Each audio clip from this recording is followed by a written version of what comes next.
There's this guy on Twitter named Michael Ripp, Michael. Yeah. Rippe. Oh, the Ripper? Hey, is that what they call him? Yes. Riper? That's what I believe. He's some chief Ripper. something officer for some Bitcoin poker thing, but super analytics guy. Okay. He put out some good stats that we need to chit-chat about.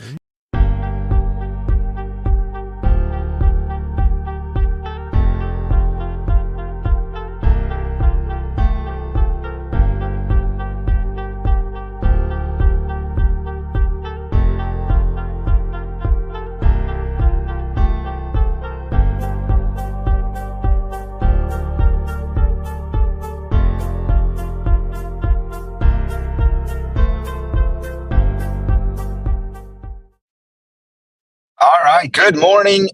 It is another week of TMA football, the morning after this one, week 6 of the NFL. And you can see I've got a weird background. I'm very close to the screen, but I'm here to do another taping, another live conversation about TMA, the morning after football, and what we saw for week 6. A week 6 that kind of changed what we might have seen, what we thought, weeks ago. We thought this. Now do we think that, or do we think other things? So I'm joined again today by my guy, Terrell Bush. We will bring him in shortly. But before we get to the breakdowns of the NFL games with my guy, TB, I want to talk a little bit about the box score breakdown. This is Monday, October 14th, and week 6 wraps up tonight, Monday Night Football.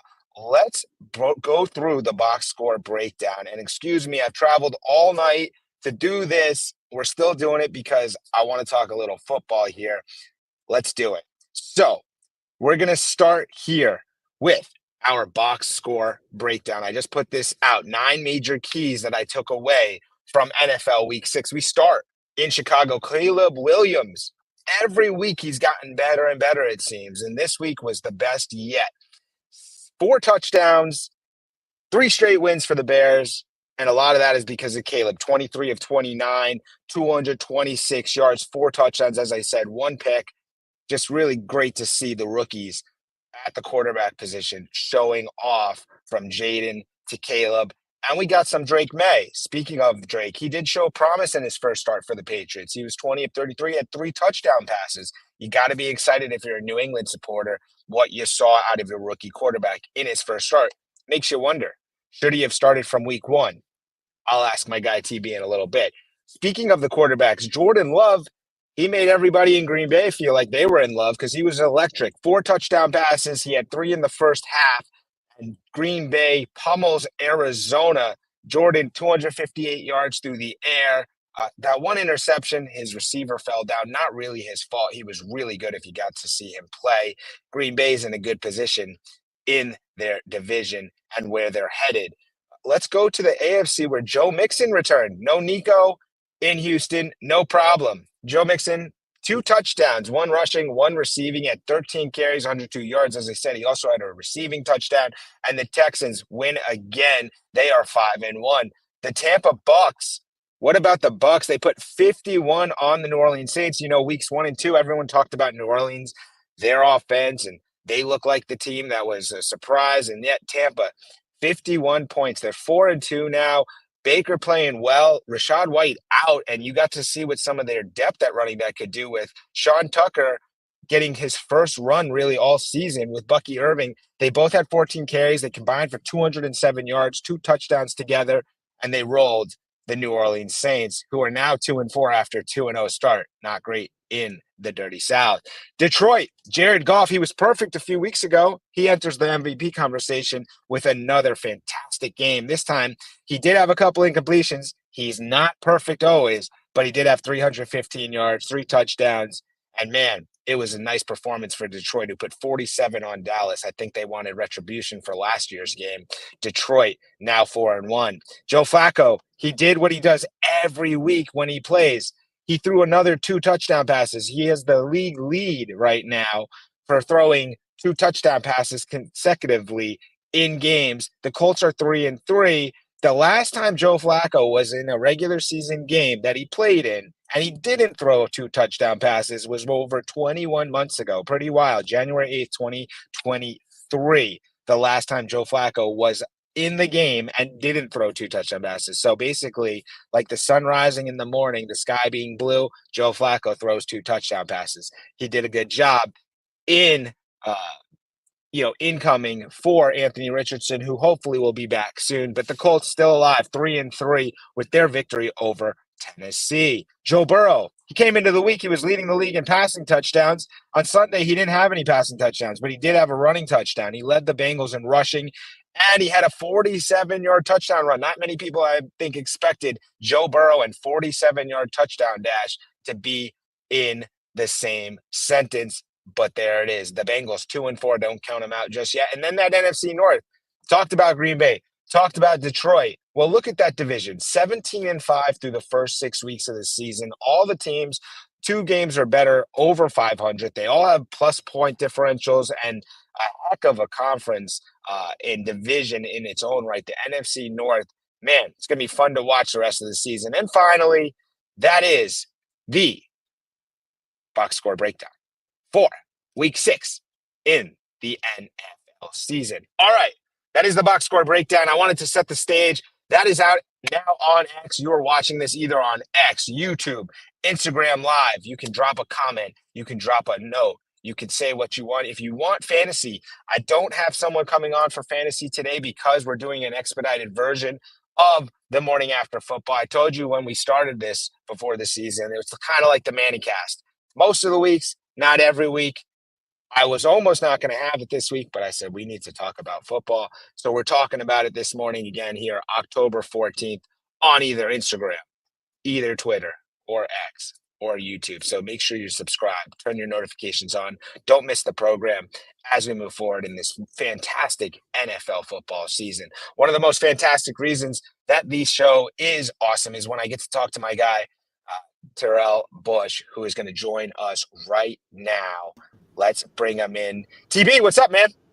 Rip, how you doing, man? Another week goes by, and I get to talk ball with you, man. So it makes my Monday extra special. So how you doing, man?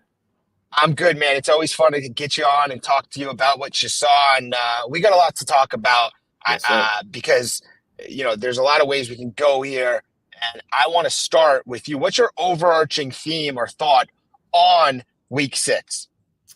Well, we're getting into the middle of the season now, and so we're starting to see some teams separate from others. We're starting to see some pretenders and contenders, right? We're starting to see teams that started off 2-0, like you alluded to, the New Orleans Saints, who have now dropped 4 in a row. So originally, when we had this show in week 2, I said that, New Orleans could potentially be a team to look out for because of the points that were being scored and the way they were beating teams in dominating fashions. But now we look 4 weeks later and we see that they may be pretenders overall. So it just goes to show you that now that the season is under what is going, and then now that we're getting a flow and seeing some teams that are not necessarily as strong as we originally thought, we're just seeing who are really the pretenders and who are the contenders. So really, really excited to continue on the season and talk ball today, man. All right, so let's do this. I want to just go with that for a second here. Give me one team that after week 6 is a pretender and a contender.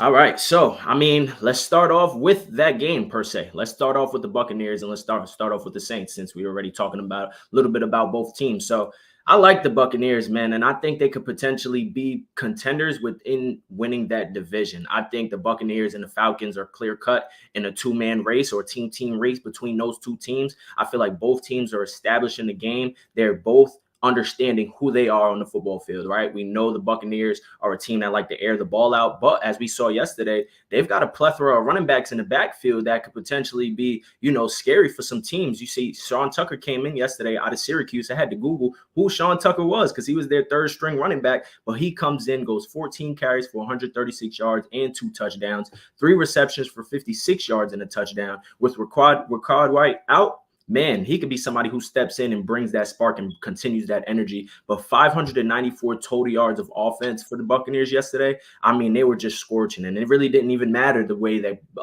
Baker Mayfield that turned the ball over. He had 3 interceptions, but comes out 24 for 36, 345, and 4 touchdowns. So the Buccaneers are continuing to flow, man, and it's just something to see from them. So I think out of that division, we're kind of seeing the pretenders and the contenders leading Buccaneers and Atlanta.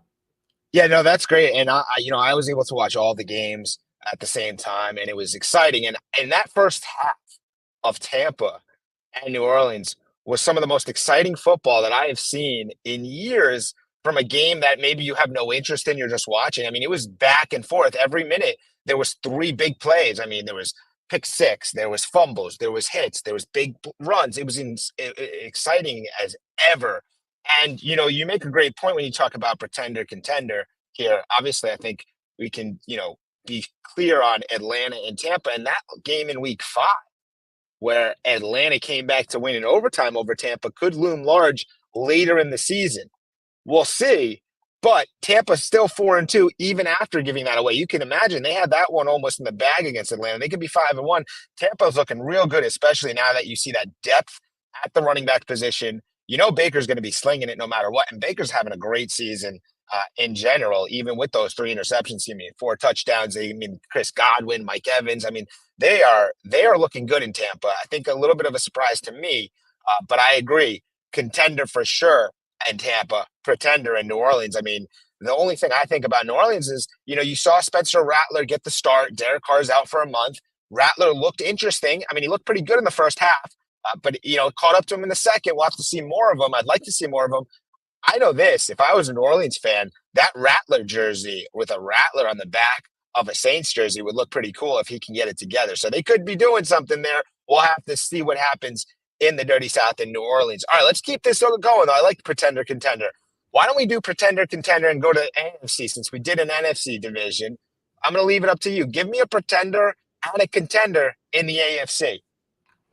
Hey, I think we could go to one of the best teams. If not, a lot of people in the media this morning, I'm seeing a lot of people talking about Baltimore. And I think Baltimore is a serious contender in the AFC. If not right now, a lot of people are saying they are the best team in the AFC. I'm not going to go that far because, like I said, Rip, and I said this since week 1, I'm giving my respect to Kansas City. I'm never, ever going against Kansas City until I see them go down with that guy under center number 15. But Baltimore they've just got a 2-headed rushing attack and the best offense. I think we could say hands down, they've got the best offense right now in football. When you got Lamar Jackson coming off his MVP year, but adding in a running back like Derrick Henry, a Hall of Famer, you've got 2 Hall of Famers in the backfield that are directly giving the ball to one another. It's just beautiful to see. Yesterday, you see overall throughout the season, rush yards, Lamar is 8th in the league, Derrick Henry is 1st in the league. Yards per rush, Lamar is 2nd in the league, Derrick Henry 3rd in the league. 10-plus yard rushes. Lamar is 2nd in the league, Derrick Henry is 3rd in the league. It just goes to show you that they've got a prolific running attack. And then when you work off of that, and now you have guys down the field, and you see guys like Mark Andrews, who's coming back into the fold. They've got Isaiah Likely, they've got Zay Flowers, and Rashad Bateman is somebody who's coming along and has had a pretty good couple of weeks himself. But Zay Flowers yesterday stole a show with 9 receptions for 132 yards. He's just somebody at his height who's showing he can be a number 1 receiver. And that's rare to see in the National Football League, being at his size. But he's just a dog, someone who goes out there and plays every snap, every game like it's his last. But Derrick Henry, man, going back to him, he's the 2nd player with a rush touchdown on for his first 6 games with a new team since 1970, and the 2nd player with 600 rush yards and 8 touchdowns in his first 6 games with the team, joining Eric Dickerson with the 1983 Rams. So, man, I just can't say enough about this team, man. They've averaged 205.3 rush yards per game. It's just, when you have a prolific running attack like they do, and then Lamar Jackson, year after year, we've been able to see him get better with his arm going down the field.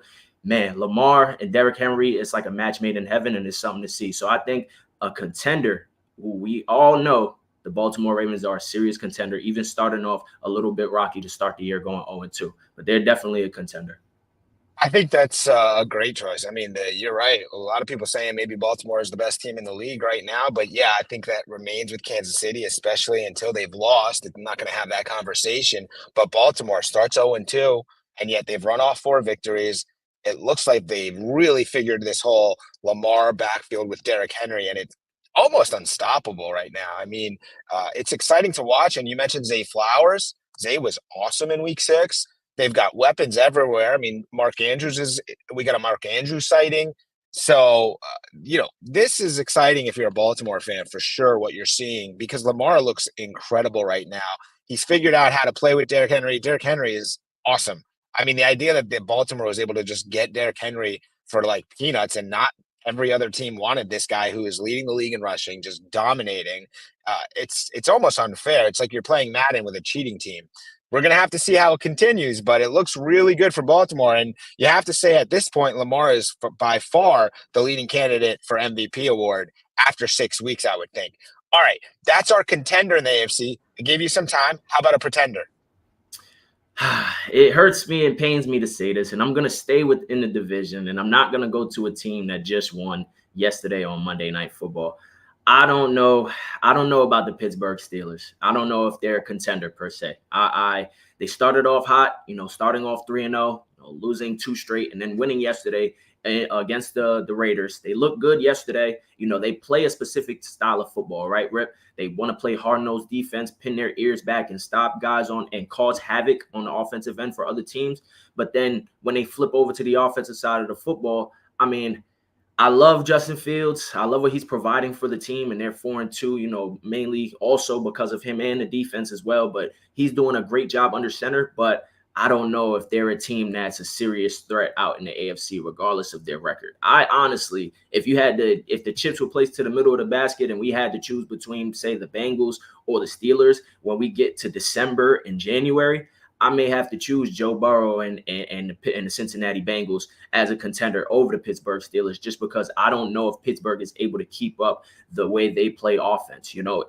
Najee Harris, is he somebody that is he a bell cow, somebody you could consistently give the ball to and he could provide 15 carries for 100 yards a game? I don't think so. Is sustainable for Justin Fields to run as much as he's running? He's doing great on the ground, but I'm not sure. Is George Pickens the guy to be a number 1 receiver week in and week out and provide 6 to 7 catches for 100 plus yards and touchdowns without throwing temper tantrums or pulling face masks or anything on the sideline? I'm not sure. So the question marks have risen for me for the Pittsburgh Steelers, even after a win, because I don't know if this style of football is sustainable. So I'm going to have to stay at this point, staying in that division, that the Pittsburgh Steelers potentially may be pretenders. Yeah, no, I think that's a very fair point. And I like that you chose Pittsburgh, because Baltimore and Pittsburgh are tied right now at 4-2 on top of the AFC North. But when you watch Pittsburgh, you do wonder, is the question of, at some point this season, I think there's going to be the question of, should Russell Wilson play? Not yet, because I think they're winning. The key to football is winning games. Pittsburgh's doing that. But there is some questions there when you watch it in motion, and you kind of wonder, is it because of who they're playing? And as the season goes along and they get those tougher opponents, is it going to be able to work where they're getting those W's? Interesting thing about Pittsburgh and the schedule here, they are 4-2, and yet they play their next 2 against New York. So they're home for 2. They play the Jets and then the Giants. Then they get to run through the Washington corridor, where they're going to play the Ravens and the Commanders. And then they're going to get the Ohio fix in, because they're going to play the Browns and the Bengals. So it's pretty interesting quirk there, where Pittsburgh is going to play New York teams. They're going to play the Baltimore, Washington teams. Then they're going to play the Ohio teams. But it's going to be interesting to see what happens there. But Justin Fields, you got to give him his love. People didn't even think he was, he wasn't going to start coming into the season. People wrote him off. He's at least showed that he has some chops there, and he's learning. And so we'll see how that goes as the season goes along. But I'm with you. I think if I had to decide, I'd probably still take Cincinnati later in the season. I do think that division could come down to Baltimore and Cincinnati, even though Baltimore's got that 2-game lead. I do think Cincinnati has a chance to certainly make their case to make the playoffs, and who knows about the division. All right, we did some pretender, contender. Let's just go around now to some of the games and some of your top-level thoughts, and let's start with your squad in the NFC East, the Philadelphia Eagles. Definitely, Rip. So, man, we got to win. We got to win. Was it the best? No. Was it the prettiest? No. But was it a win? The hardest thing in the National Football League is to win games. We won a game coming off of a bye, and it was a big win. We are the fourth straight win coming off of a bye since 2021. So, for Nick Sirianni, for his ups and downs and his antics post-game, coming off of a bye, it is his 4th straight win, so we'll give him flowers with that. But that's the only flowers I'm giving him for today. He did have his team. We looked solid. We came out looking ready to play in a sense. Jalen Hurts had a slow start, but as the game came along, it started to slow down for him. And the biggest piece for us offensively, I think one of the biggest pieces I thought it was Saquon. Still is Saquon. But A.J. Brown being able to stretch the field, make those 50-50 contested catches for Jalen Hurts, someone who absolutely needs that, is a solid deep ball thrower, but he needs his wide receiver sometimes to bail him out. And A.J. Brown is the perfect bailout. You can throw that ball up to him in double coverage. We've seen him even in triple coverage, and he's able to come down with the ball. A.J. Brown, I still remember that draft night, Rip. I was there, and I remember seeing the trade that we got A.J. Brown from Tennessee, and I ran around. I ran around, arms up in the air. I was super, super excited because I understand the type of player that this guy is, man. And 6 catches for 116 yards and a touchdown coming off of a hamstring injury. I mean, it statistically also was Saquon's worst game of the season, going 18 carries for 47 yards, but we were able to win a game when Saquon didn't play his best game, and that's most important for me offensively. We only allowed 1 sack. Jalen Hurts was 16 for 25, 264, 2 touchdowns, 14 carries, a little bit more on the upside. I don't want to see him carrying the ball that much, but for 33 yards, had some read option plays where he was able to get out and also make some plays outside of the pocket. So it was good to see our guys back. DeVonta Smith, 3 receptions, 64 yards and a touchdown, had a nice drag route that he took around 40 yards to the crib. So offensively, I mean, look, we did what we needed to do to win the game. Defensively, man, I do want to speak on this quickly. We had 2 of our defensive backs that we drafted this year start on Sunday, and combined in coverage on Sunday, it was 7 targets. They allowed only 2 catches for 24 yards and a 56.2 passer rating. So in their first start together, our 2 draft picks from this past year played a great game, and we should play them more. Shout out to Quinion Mitchell. Shout out to Cooper DeJean. And Nakobe Dean, also somebody with 12 tackles. Zach Bond, 8 tackles. Our linebackers flying around to the ball. Defensive backs playing great in the backfield. So it was great to see all around from the Philadelphia Eagles, man. Yeah, so T, let's dive in a little bit more on the Eagles and the NFC East, because when you think about the NFC East and what we've seen from the rest of the division, outside of, let's say, even the Commanders, I mean, because right now when you look at the standings, the Commanders are 4-2, and the Giants are 2-4. The Cowboys got all sorts of problems at 3-3, right? And when you look at the division, and so do you think the Eagles are still the favorites? I mean, that is tricky when you look at it from that perspective. I mean, the Eagles are a team that, I mean, we have playmakers on all sides of the field, right? But offensively, we have a stout offense, right? We got Saquon, we got A.J. Brown healthy. You know, we did lose our tight end yesterday, and that's not good. You know, that's something that I'm definitely not excited about. But DeVonta Smith also came back. But when you look at that guy down in Washington yesterday in Baltimore, I mean, he looked poised. He was able to go tit for tat with Lamar Jackson. The only thing that they weren't able to do was possess the ball for longer, right? You know, they have that stout running game down in Baltimore, but at the same time, Jaden Daniels was looking like a pro. He was looking like a veteran. He stood in the pocket, delivered passes on crucial downs, on 4th downs, on 3rd downs, and he was able to deliver the ball where it needed to go. So, I mean, they're still right now, I won't say that they're the favorites in the division, but I would say that they're the most potent team within the division at this point, the way that they're playing on both sides of the football. So right now, Washington is ahead, but I would still take the Philadelphia Eagles to win this division, especially with Dallas playing the way that they play. Spoken like a true Eagles fan. I wouldn't expect anything less. No, but look, it's fair because, look, the Eagles are 3-2. Commanders 4-2, but the division is open. And you look at the schedule and you say, okay, there's definitely the opportunity there, but the Eagles got to clean it up. The one thing that's been surprising to me is I think Jalen Hurts overall. I didn't expect to watch a Jalen Hurts versus Deshaun Watson matchup where I was thinking, man, is Deshaun Watson playing better than Jalen Hurts right now? Because it seemed like that in the second half, which is weird. But you made a good point about A.J. Brown. Obviously, A.J. was out. You know, Devontae was out for a period there. So the injuries, that does take a toll. They're back. And clearly, A.J. Brown is not only a safety blanket for Jalen Hurts, he'd be a safety blanket for any quarterback. He's a hell of a receiver, one of the top receivers in football, makes those plays you need. We know what we're going to get from Saquon. He's been an electric signing for the Philadelphia Eagles. They have great opportunity as the season goes on, but this Nick Sirianni thing is so confusing to me. You know, he shaves his head. He's arguing with, you know, it used to be he argued with the other team's fans. Now he's yelling at his own team's fans. It's like he's got some type of anger or he's got frustration, and no one is quite sure what he actually is coaching. So it's Philadelphia. There's a lot of time left. I'd like to see Jalen play a little bit better. It seems like he's lost some of the way that he had in the past years. But maybe as the season goes along, he'll get it together and play a little bit better. Because I feel like Jalen used to be able to sort of carry the team. It doesn't look like this season Jalen can carry the team. It's like he needs to sort of be carried alongside, Saquon or get that help. But it's early. I'm not going to, discount it because I do love Jalen Hurts, the player. I think it's in there. We just haven't really seen it yet. It's just, I want to say in terms of, Jalen Hurts' production and his play dating back to the Super Bowl. And also speaking on Nick Sirianni, I mean, Jalen Hurts, he has gone through multiple offensive coordinators throughout the years, right? Learning a new offensive system year after year after year is really tough to do. When you're good at something specifically, you're thriving in a specific system with Steichen a couple years ago during the Super Bowl years.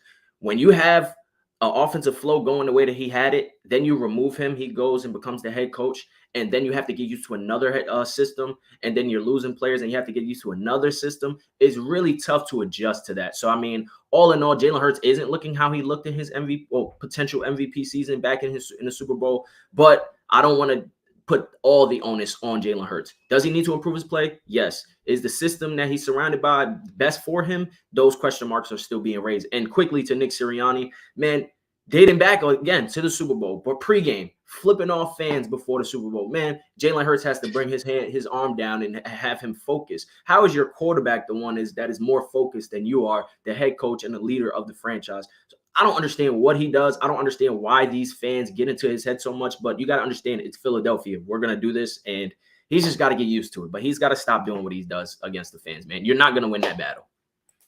No, you're not. And Philadelphia, we know, tough sports town, great fans, they diehards, and they're going to be on you. And especially if they know there's a way to get into your head and, you're reading too much of the news clippings and the media stuff, it feels like Sirianni's somewhere there. But look, it's early, and I don't like to make too many judgments early. Look, Eagles are 3-2. That's still better than losing and being 2-3. They've got a long way ahead. Plenty of time to get it together where they can start stacking some W's. We'll pay attention to the Eagles, obviously, because we'll love talking about it with you. All right. What else did you see from week 6 outside of maybe teams, anything games? I mean, one note, on Thursday Night Football, we get another dynamic touchdown. So that's the second kick return from the new dynamic kickoff rules that has been scored. There was only 4 last season. That's something I'm tracking. San Francisco got that victory over Seattle on Thursday night. So we saw some interesting things. I mean, I talked about it in the box score breakdown at the start of the program, some of the victories. We saw Houston's now 5-1, leading in the AFC pretty nicely in their division. Any other thoughts that you want to share or you're looking at it keying on? Definitely. So a key point that we spoke on last week, and it was brought up at the end of the show when we were speaking about the NFC North, but this is a division that I am keeping a close eye on because throughout the division, they are playing fantastic football on both ends of the field. Coaching is what is showing its true colors, and they're showing who's really creme de la creme in the league. Even the Bears, somebody who questioned their coaching, they look like they're getting it together yesterday, putting on a spectacular performance down in London. So let's talk a little bit about the NFC North from top to bottom. You had it in your box score breakdown, but just 17-5, the best record through division through 6 weeks since 2002. I mean, the Vikings 5-0, Lions 4-1, Green Bay 4-2, and Chicago 4-2. If we take the bottom to top, Caleb Williams having his best day of his career thus far, and just looking like really good, really composed, delivering 3 out of his 4 passes, touchdown passes from the pocket, the arm angles, the precise ball placement that he was able to show and display yesterday was something that I was keeping an eye on. Can he make plays within the pocket? At USC, he was somebody that was able to create plays out of the pocket, but how can you deliver and be a stout quarterback within the pocket? And he showed that on 3 or 4 of his touchdown passes. On the other touchdown pass, they took a trick out of Seattle and San Fran's playbook where they motioned the receiver to the left. He did a fake pass to the left. He threw a fake pass to the right. and the tight end was in the middle of the field, caught the pass, was able to score a touchdown. So the diverse play calling on the offensive side, they're also balanced, and that's something throughout the NFC North. So if we're taking Green Bay, I mean, Jordan Love coming out. I mean, 2 weeks after he comes back into the lineup, 22 for 32, 258 yards, 4 touchdowns and an interception. But he slings that ball all across the field. He don't got no fear in his heart. He throws that ball down the field. And if you're the receivers, man, you guys got to be loving this guy because they're all young receivers, young tight ends, young playmakers on the outsides. And he gives everybody the football. And 1 week it could be Christian Watson. The next week it could be Wicks. The next week it could be Kraft. You never know. Josh Jacobs in the backfield. So that's a really good team to look out for as well. The Lions yesterday, we saw the beatdown that they put on the Dallas Cowboys. I mean, prayers up for Aiden Hutchinson, though, man. That was a terrible injury, something, we hate to see, especially from a promising guy like himself. He was just having a spectacular year. But the Lions went out there. They put up points on the board. They're looking like a stout team. They're looking like potentially the best team in the NFC. And we end off with the Vikings, who didn't play this week, but a matchup I'm looking forward to next week. Lions at Vikings for that number 1 spot potentially in that division. So all throughout, we're seeing stout quarterback play. They're able to run the football and play solid defense all throughout that division. Well, it's amazing. I mean, we could do a whole show on the NFC North, I feel like, in breaking down the 4 teams, because when you really dive into it, first off, we're talking about Detroit pummeling Dallas. I think they wanted a little retribution for last season's game where they got robbed from the refs, right?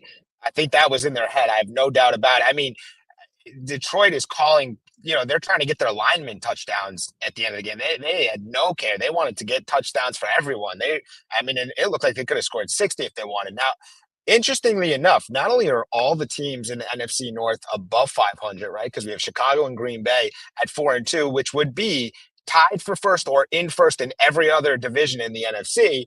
But more interestingly enough is the point differentials. All 4 teams in the NFC North have the 4 highest point differentials in the NFL. They've got the best point differentials of all the NFL teams. The top 4 teams in point differential are all in the NFC North.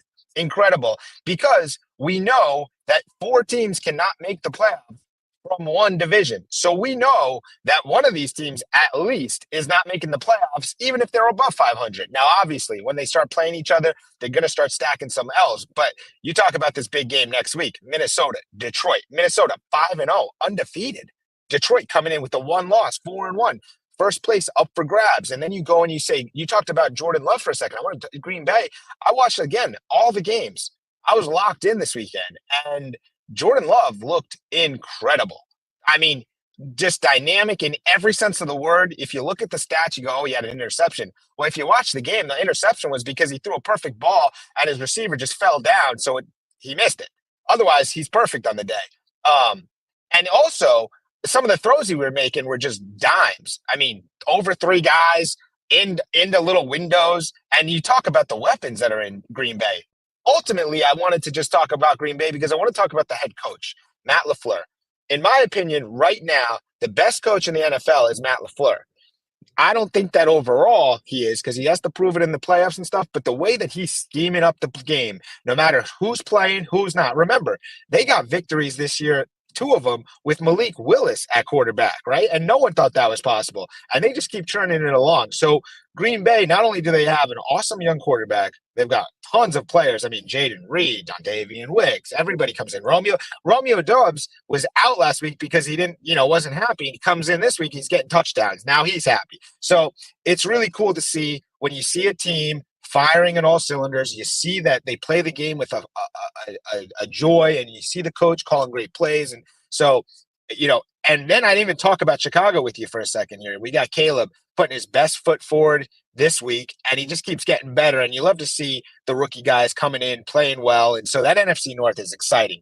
Doesn't matter if you have a dog in the fight. If you want to see some good football, that NFC North is going to continue to provide it for this season. I'm sure of that. And all great points, Rip. And like you said, Jordan Love, we spoke about him last week as well. He watched Aaron Rodgers for 3 years, and you could tell he literally watched Aaron Rodgers from the time that he dressed in the locker room to the time that he went out post-game. His mannerisms, the way he throws the ball, the way he flicks his wrist, the way he gets out the pocket, everything just resembles Aaron Rodgers with a little bit of love on top. And that's what you want to see if you're Green Bay, man. It's exciting to see, like you said and alluded to, all the playmakers on that end. But, Rip, we said it last week, all of these quarterbacks will be in play for these teams for the foreseeable future. The only question mark potentially may be Sam Darnold. So it's incredible to see how that division pans out. And I'm excited, man. It's really exciting. Oof. It is exciting, especially if you're a fan of one of those teams because your team is making you have fun and joy. And I got to give you some credit right there because that little, he's like Aaron Rodgers with a little love on top line right there. That's good. That's good. We got to That was remember a that nice one right there. A little love on That top. was a nice one. Let's go. Let's give some love. I had a little golf clap right here. Thank you. Yeah. Let's save that one. So, all right. We talked NFC North. Anything else that we saw before we get out of here for week 6 of the NFL and maybe what we're looking forward to as we move into week 7? Because week 6 means we're 1/3 of the season down, right? We got 18 weeks. So we're 1/3 of the season down, 33%. We got a long way to go. It's a long season. It's not how you're playing at the start. It's how you're playing at the end. But obviously, you got to play somewhat well at the start so you can make it to the end and be competing for a playoff spot into the playoffs. But what are you looking at this week as we move forward as well? So the week isn't over, right? We do these shows on Monday morning. So we have a game that concludes the week tonight. So going into Bills Jets, I mean, Robert Saleh fired as the Jets head coach, and now this team, how do they look against Buffalo? It was a tough call around the time that Woody Johnson made this move because the Jets were going into this week potentially, if they win tonight, going into the off week as top of the division. So how does this team look? How do they come out? How do they look offensively? Nathaniel Hackett is no longer going to be calling the offensive plays for them. Now, how will the offense look? Will it look more similar to how Aaron Rodgers wants it to look, or will it look similar to what we've seen in the past? How will Josh Allen and the Buffalo Bills look going against that defense? Because we know the Jets' problem isn't necessarily on their defense. So will Josh Allen bounce back from his 9 for 30 passing game against the Houston Texans? Will they bounce back? That's something big that I want to see going into tonight. It's a big game. This is also a similar game to last year. Remember when Aaron Rodgers dropped this Monday Night Football? Well, he played four snaps into it and he injured his Achilles. But at the same time, going into this game, I'm really looking forward to seeing how these two teams match up, especially with all the drama going into last week. Hey, it's a good point, and it's a bad job by me as the host of the show. I should have done this from the top or at least prefaced it more. We didn't even talk about this Saleh firing. So what was your take on this news? Because it was a surprise to many, I'm sure to you, to me. I knew, you could think that maybe Saleh's on the hot seat, but I don't think anyone had Saleh being the first guy out as an NFL coach this season, especially when you have a team, like you said, if the Jets win tonight on Monday night, they're back in first place. So what was your take on the firing, and what do you think is going to happen with the Jets moving forward? Definitely. Great points, Rip. And I mean, hey, it's not your fault. Long week. We had a bunch of games to play, so nothing on you, man. But once I heard that news, it was surprising. I think it was surprising to us all. The timing of it was surprising. Not necessarily. We know Robert Saleh hasn't done the job that he needs to do as an NFL head coach to keep his job for the longevity of the time that he's had it.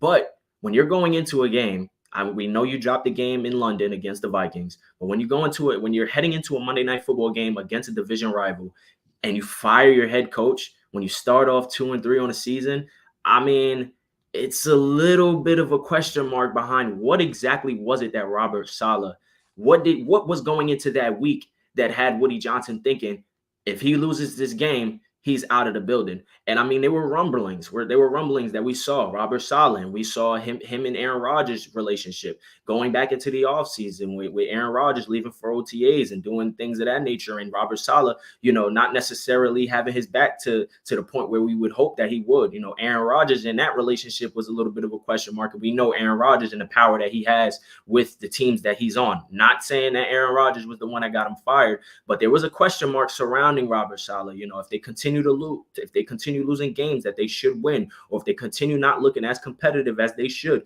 when you drop a game to the Denver Broncos, that should be a win in a 10-9 ball game. When you drop a game going to London, where Woody Johnson has ties out in London, these are things that raise questions with your head coach. They weren't playing the way that they should play. They weren't coming out with the energy and the enthusiasm that they should to play competitive football. And ultimately, that falls on the head coach. Speaking back to Nick Sirianni, that falls on the head coach. So ultimately, the timing of it was a little weird, but overall, his performance didn't say that he should stand as the head coach for the New York Jets.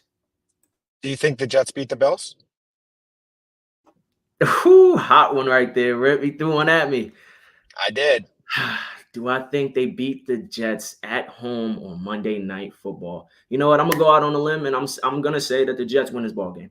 Gonna say that the Okay. Jets win this ball game. I think with the defense, the way that they've been playing, wanting to continue. I heard Sauce Gardner this week say that the defense is still, even though Robert Saleh is no longer the head coach, we're still playing for Robert Saleh regardless. So I think they come out with an effort, energy. Jeff Ulbrich, who's now the head coach of the New York Jets. I think he has a fire to him. That's what they keep pointing at. He's a former player who has fire, and it can add a spark to the team, which is what they need. So if they have any chance of winning this division, I think tonight is a big must-win game for them, and I think they come out and they get the job done. Yeah. Hey, I think I'm with you, actually. I've been thinking about this for a while, and the Robert Saleh firing was a surprise when it came down in the news. Not that surprising that it would happen. It's felt like to me that they needed a new direction. Robert Saleh has, I think he's 20. He was 20-36 as the head coach. I mean, a terrible Yep. winning percentage. One of the worst in NFL coaches. I tracked this stuff for years, and so I think that the new voice is the key here. I know Robert Saleh was a defensive mind.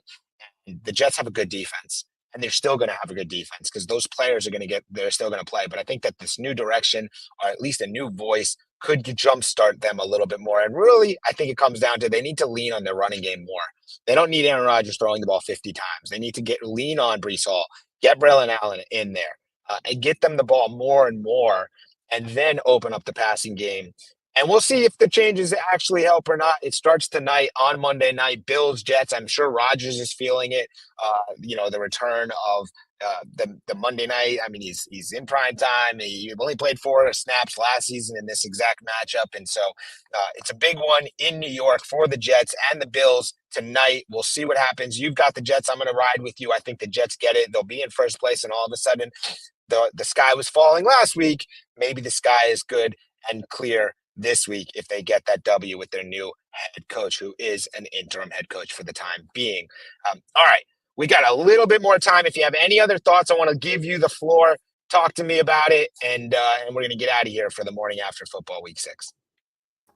All right, Rip. So I did want to bring up something that I saw as I was reading the reports yesterday. I had noted something for the Colts-Titans game, and it's Anthony Richardson and him being inactive, right?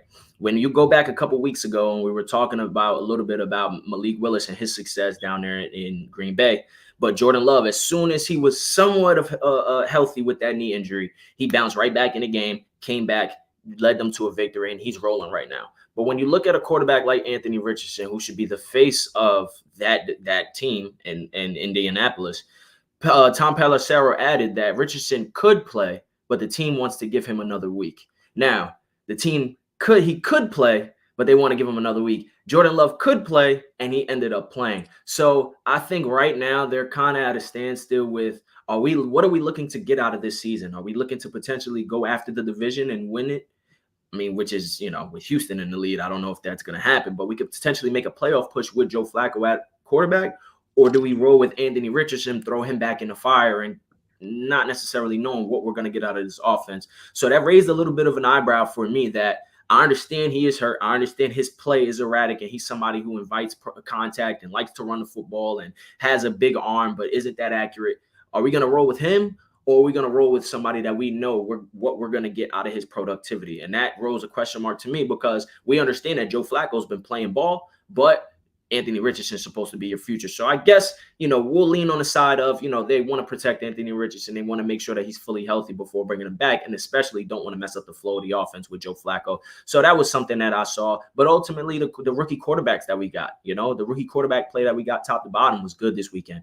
Even though Spencer Rattler had a couple turnovers, he had his sparks throughout the game. Drake May also had a good ball game, going 20 of 33, 243 yards and 3 touchdowns. That was the second Patriots quarterback with 3 passing touchdowns in their first start since Tom Ujic. I'm sorry if I pronounced that name wrong. Keep going for it. Keep going for it.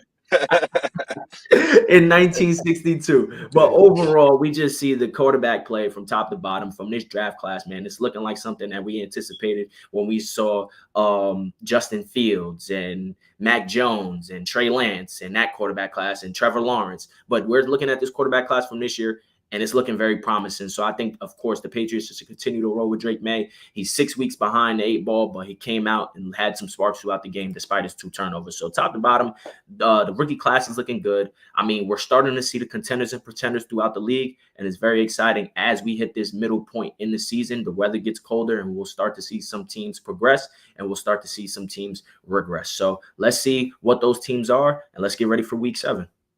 Yes, sir. All right. So I just want to touch on this point you made about the rookie quarterbacks.